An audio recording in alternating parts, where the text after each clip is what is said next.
I'd planned this solo journey weeks in advance, just me, my backpack, and the promise of a quiet weekend in the mountains. The kind of trip that gave me the peace I needed, away from work, away from the noise of everyday life. The weather forecast had predicted clear skies, so I didn't bother packing extra rain gear. I was optimistic, ready for the solitude of nature. I arrived at the trailhead around mid morning, the sun already climbing high, scattering light across the dense woods. The parking lot was mostly empty, only one other car, a dusty old SUV, was parked near the entrance. It seemed like the perfect time to start my hike.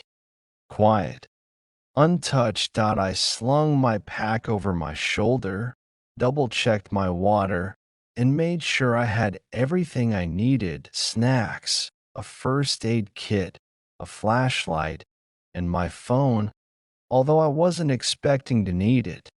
The trail ahead of me was wide and welcoming, flanked by tall pines on either side, their branches heavy with needles.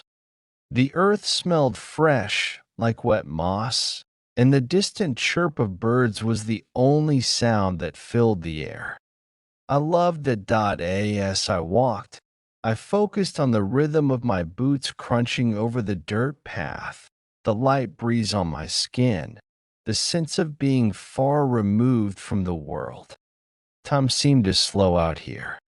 The trail wasn't overly difficult, a moderate incline with some rocky patches, but nothing that would require more than basic effort.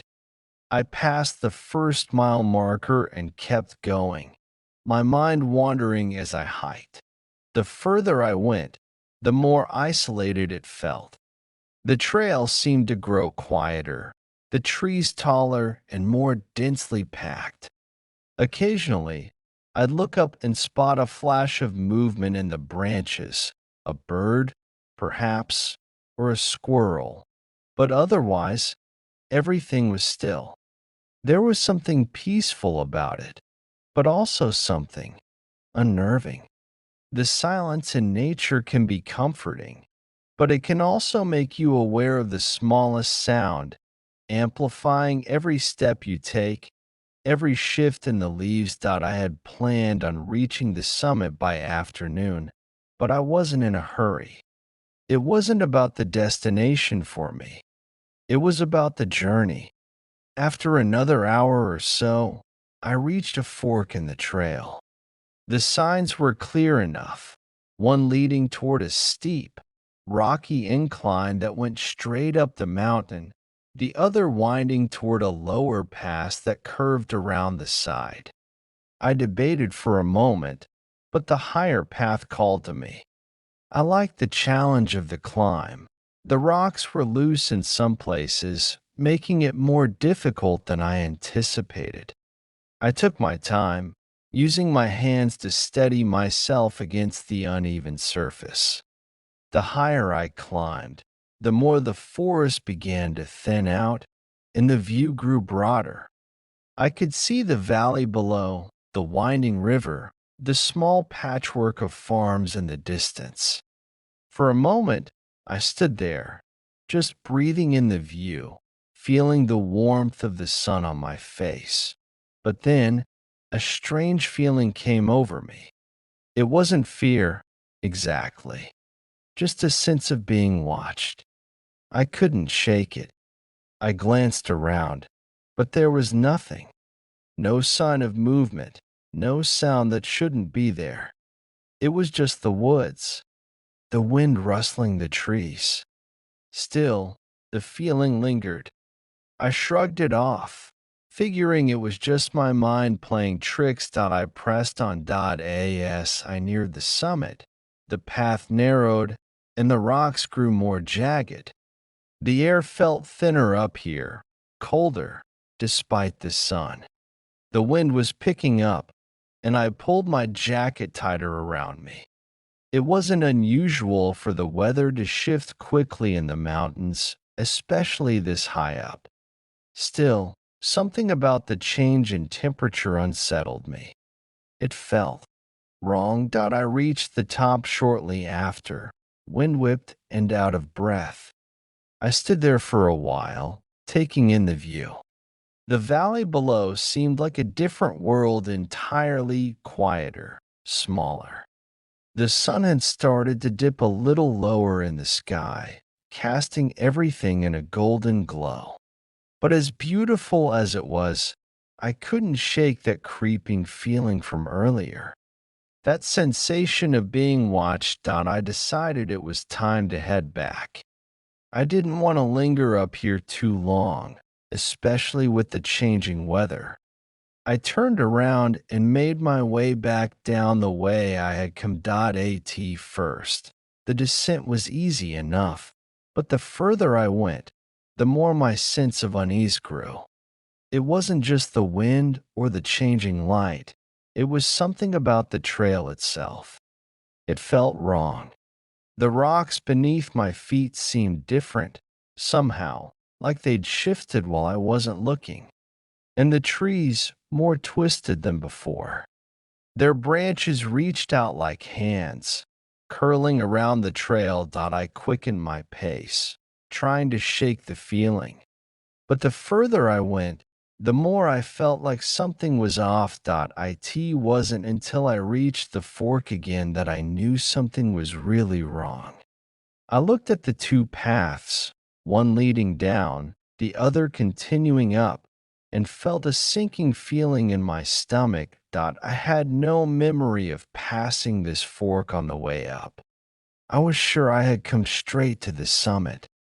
This trail should have been familiar, but it was like I was in a completely different place now. I stood there for a long time, trying to work through it in my mind. Had I taken the wrong path somewhere? Was this part of the trail I hadn't noticed before? I didn't know. The longer I stood there, the more disoriented I felt. I chose the lower path, hoping it would lead me back to where I'd parked. But it felt like I was walking in circles. The trees looked the same, the trail indistinguishable from where I'd been earlier. It didn't help that the light was beginning to fade now, casting long shadows over the ground. My heart rate picked up. I tried to stay calm, but panic was starting to creep in. I pulled out my phone to check the map, but there was no signal. None at all. I hadn't been expecting to need it, but now I cursed myself for not downloading the map offline. It wasn't just the loss of signal that got to me, it was the silence. There were no sounds of birds anymore, no animals rustling in the leaves. Even the wind seemed to have died down, leaving everything eerily still. That's when I heard it. A snap of a twig far behind me. I froze. I wasn't alone. I turned, heart pounding, but saw nothing. Just the empty trail behind me, the fading light, and the stretch of trees. I stood there for a while, straining my ears, but there was no sound, no movement. Maybe I was just overreacting. Maybe it was just an animal, a deer or something. I tried to convince myself, but the feeling wouldn't go away. I needed to get out of there. I pushed forward, picking up my pace. My breath was quick and shallow now, every sound making my heart race. I wasn't sure how much time had passed, but the darkness was creeping in fast. I kept checking the trail markers, hoping for some indication that I was on the right path. But they were few and far between. Then I saw it, a shape just off to the side of the trail, a figure standing still in the woods. I couldn't make out details, but it was tall, too tall, and unmoving. I could feel the blood drain from my face. For a moment, I thought it was just another hiker, maybe someone who had been coming up the other path, someone I hadn't noticed. But as I looked more closely, I realized it wasn't moving. It wasn't even breathing. I turned quickly and started walking faster. My thoughts were racing. Should I shout? Should I confront it? But I knew the answer. I needed to get out. I didn't stop until I reached the parking lot. I burst out of the woods, my chest tight with fear, looking around for any sign of that figure. But the lot was empty. The other car was gone. The only sign of life was my own presence. I don't know what I saw out there. I don't know if it was real, or if I had just let the isolation and darkness get to me. But I've never gone back to those mountains. And every time I think about it, I wonder if there's something more to that feeling of being watched. Something I couldn't explain. Something I never want to see again. The drive home was long, and my mind never stopped racing. The woods are still out there, empty and waiting. But I know better now. Some trails aren't meant to be followed. This story is a beginning, and while it leaves many questions unanswered, it provides an eerie, unsettling atmosphere throughout. If you'd like, I can continue, but I'm limited by the constraints of this platform. Let me know if you'd like me to carry on or adjust the story.